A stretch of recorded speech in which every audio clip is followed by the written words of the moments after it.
There's basically 5 ways to pick up a keg in strongman. The first is just a basic keg lift. You pick it up off the ground by the sides. Pros, it's the quickest way to get the keg off the ground and it's symmetrical. Cons, because of the low position of the keg, it's going to limit your stride length, which inhibits walking speed.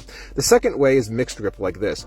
The hand on the top of the keg actually grabs the underside. The pro of this grip is that it provides you with a longer stride length, but only on one side, so your stride's going to need to be asymmetrical, which in my experience makes tripping more likely. However, if you're very tall, you might be able to actually load the keg onto a platform from this position without needing to worry about the next type of lift.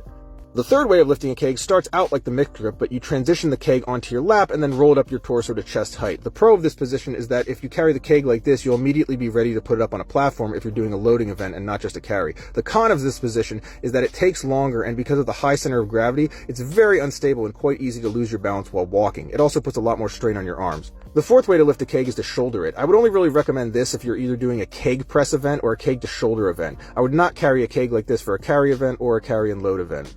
And the final way to pick up a keg, which I've only seen some real bears do, is to hug it like so. This requires a pretty wide wingspan, and it's also kind of a hybrid of the other lifting techniques. It's not quite as unstable and slow to set up as carrying the keg horizontally at chest height, and it allows for faster walking speed and easier setup to a loading event than a lower carrying position. However, I would only really recommend this lift if you have a pretty wide wingspan, and then practice it a lot to determine that it's the best keg lifting style for you.